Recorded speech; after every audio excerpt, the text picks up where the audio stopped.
휴일 휴가가 끝나자 국내 코로나19 신규 확진자가 다시 700명대까지 늘었습니다. 새 학기 시작 이후 학교로까지 감염이 확산하면서 교육부가 향후 3주간 전국 학교와 학원의 방역을 집중 점검하기로 했습니다.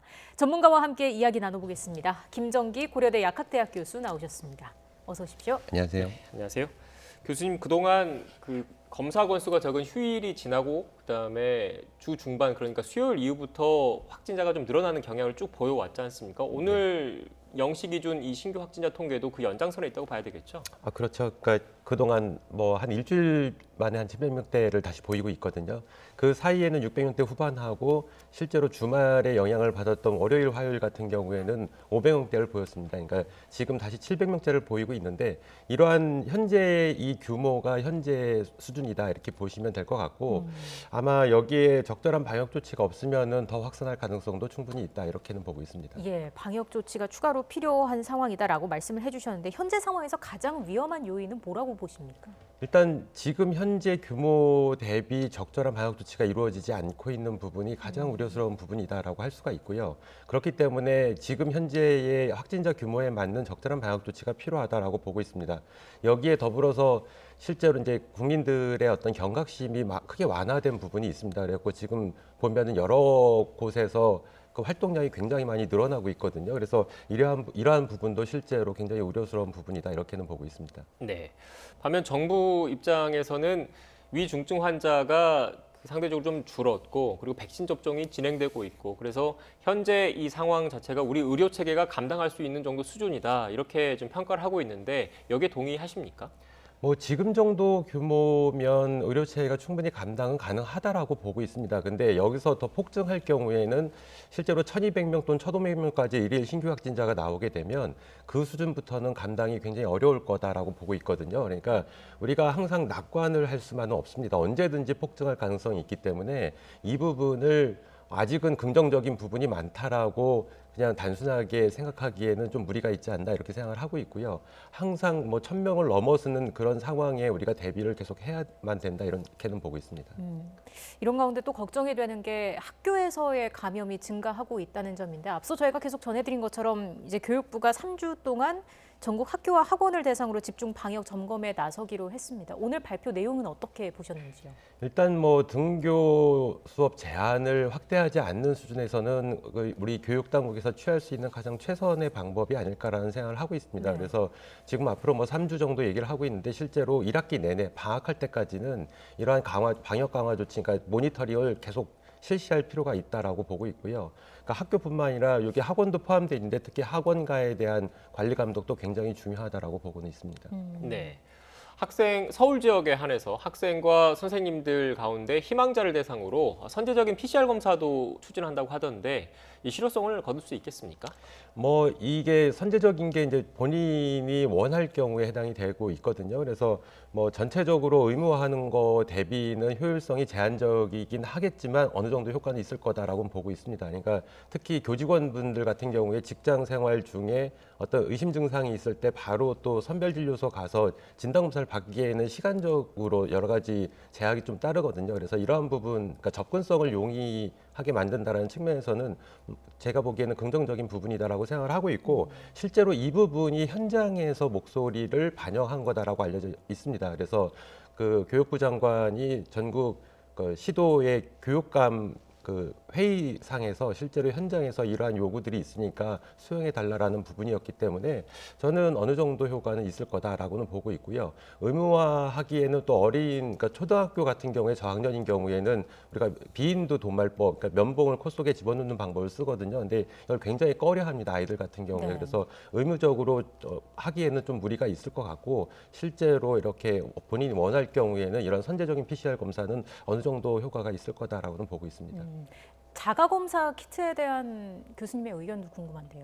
이 자가진단 키트는 긍정적인 측면과 부정적인 측면이 다 가지고 있거든요. 물론 자가진단 키트를 보급을 확대를 하거나 허용을 할 경우에는 지역사회 숨은 감염자를 더 찾아낼 수는 있습니다. 네. 반면에 부정적인 부분은 실제로 그러니까 이 특이성이 좀 떨어지거든요. 그러다 보니까 위 음성이 나올 가능성이 있습니다. 그러니까 실제로 감염자인데 결과는 음성이 나오게 되면 본인이 안심을 하게 되거든요. 그렇게 되면 마스크를 벗고 지인이나 가족과 더 긴밀한 어떤 접촉이 일어날 가능성이 있기 때문에 이러한 부분들은 지인 간 전파를 크게 확대할 가능성이 충분히 있다. 그래서 실제로 긍정적인 부분, 부정적인 부분이 다 가지고 있는데 제가 개인적으로 볼 때는 부정적인 측면이 더 많다라고는 보고 있습니다. 네, 부정적인 측면이 더 많다라는 개인적인 의견을 말씀을 해주셨고 앞서 자가 진단 키트라고 말씀을 해주셨는데 방역 당국 입장에서는 이 진단이라는 의미가 의사의 그런 진단 이런 의미가 가미될 수 있기 때문에 자가 검사 키트라고 정정해서 발표했다는 점은 참고로 말씀드리겠습니다. 연장선상에서 그 실내 체육 시설에서 또 감염이 좀 늘고 있다라는 우려가 커지고 있습니다. 어떻게 보십니까? 실내 체육 시설은 언제든지 그 위험성이 상당히 높은 어떤 시설이다라고 보고는 있습니다. 그래서 과거에 그래서 운영 제한이 있었던 부분이 있었던 거고요. 실제로 가장 우려스러운 부분이 우리가 마스크를 착용을 하고는 있습니다만 특히 유산소 운동 같은 경우, 달리기 같은 경우 할 경우에는 이 마스크를 착용했음에도 불구하고 비말이나 이런 것들이 실제로 밖으로 배출될 가능성도 있고 호흡이 빨라지게 되면 그 시설 내에 오염원이 있을 때 많은 호흡량이 때문에 감염에 더 취약한 부분이 있거든요. 네. 그래서 이러한 부분은 항상 위험성이 있다라고는 보고 있고 또 운동을 하다 보니까 음료나 물을 마시게 되거든요. 이 부분도 잠시라도 마스크를 벗게 되면 상당히 위험한 부분이 있다라고는 보고 있습니다. 그리고 방역 당국이 한 시뮬레이션 결과에 따르면 충분히 환기를 하지 않은 상황에서 확진자가 기침을 하게 되면 바이러스가 더 넓게 확산할 수 있다라는 내용이 나왔는데 상당히 환기의 어떤 중요성도 보여주는 것 같고요. 그리고 마스크의 필요성도 여기서 보여주는 사례가 아니겠습니까? 일단 뭐 환기 물론 중요합니다. 근데 환기 같은 경우에는 제한성이 있거든요. 그러니까 우리가 계속 문을 열어놓고 있는 게 아니라 뭐 2시간마다 환기를 하라고 하는데 네. 그러면 환기를 하고 나서 문을 닫고 2시간째쯤 되면 굉장히 이 안에 공기가 이제 정체되어 있는 상황이 발생을 할 수가 있습니다. 이럴 경우에 실제로 바이러스가 공기 중에 있다라고 하면 충분히 환기를 함에도 불구하고 감염이 될 수가 있거든요. 그러니까 마스크 착용이 가장 기본적으로 중요한 건데 네. 운동을 하다 보면 어찌됐든 마스크가 착용이 미흡한 부분이 있습니다. 그래서 이런 부분들은 실제로 마스크를 썼음에도 불구하고 특히나 운동을 할 때에는 우리가 KF 마스크 대신에 비교적 가벼운 마스크를 쓰는 경향들이 있거든요. 그래서 이러한 경우에는 굉장히 취약할 수가 있다라고는 보고 있습니다. 네. 또 다른 위험 요인으로 변이 바이러스가 지금 꼽히고 있는데 현재 어떤 상태라고 보십니까? 지금 뭐 우리나라에서 뭐 추정컨대 한 1,000건 이상의 변이 바이러스 감염자가 있을 걸로 추정을 하고 있거든요. 네. 근데 정확하게 우리가 이 부분에 대한 어떤 데이터가 확보돼 있지가 않습니다. 그래서 추정컨대 이보다는 더 많을 걸로 생각을 하고 있고 지금의 어떤 신규 확진자 규모의 일정 부분은 이 변이 바이러스가 실제로 영향을 미치는 거 아닌가 이런 생각을 가지고 있습니다. 실제로 그럼 지역사회 전파는 좀 시간 문제다 이렇게 봐야 하는 걸까요? 점점 시간이 지날수록 크게 확대가 되겠죠. 그러니까 과거에 영국발 변이 바이러스가 나왔을 때 시작점은 7월 달로 봤는데 실제로 크게 유행한 거는 11월 달부터거든요. 네. 그러니까 몇 개월 지나면 굉장히 크게 확산할 가능성이 있다. 그러니까 지금 우리나라에서도 어떻게 보면은 적은 비율로 존재를 하고 있을 수도 있지만 한 2, 3개월, 3, 4개월 후에는 굉장히 많은 규모로 발생을 할 거다 이렇게는 보고 있습니다. 네. 이렇게 추가 감염에 대한 우려가 커질수록 백신에 대한 관심이 커질 수밖에 없는데 얀센 백신 관련된 이야기를 좀 해봐야 할 것 같습니다. 유럽 의약품청이 예상했던 대로 일단 그 특이 희귀 혈전과의 인과성은 인정을 했지만 그래도 백신을 맞는 이익이 더 크다. 그래서 접종 재개를 권고를 한 거죠.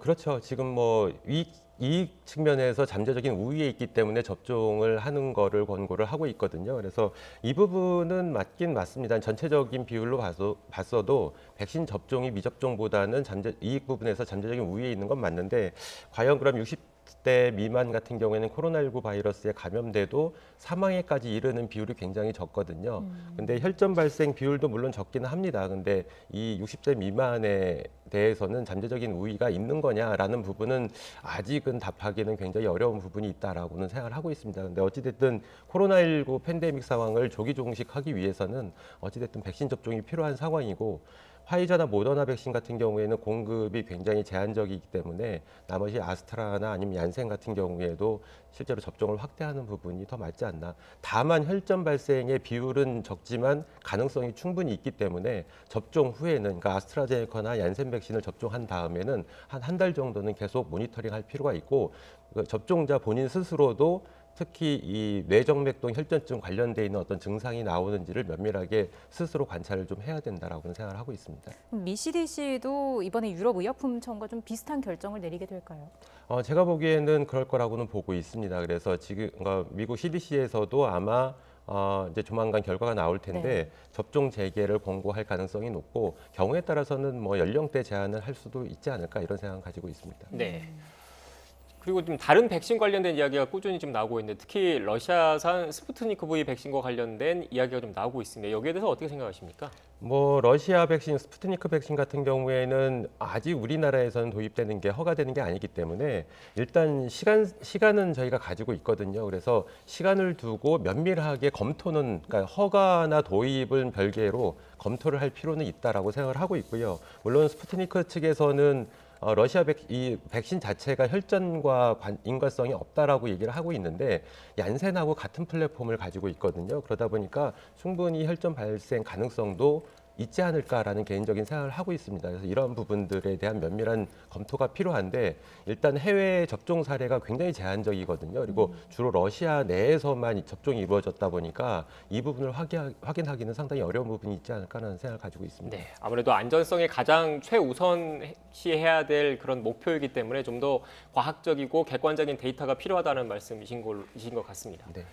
네, 지금까지 김정기 고려대 약학대학 교수와 함께 코로나19 관련된 이야기 나눴습니다. 오늘 말씀 고맙습니다. 고맙습니다. 감사합니다.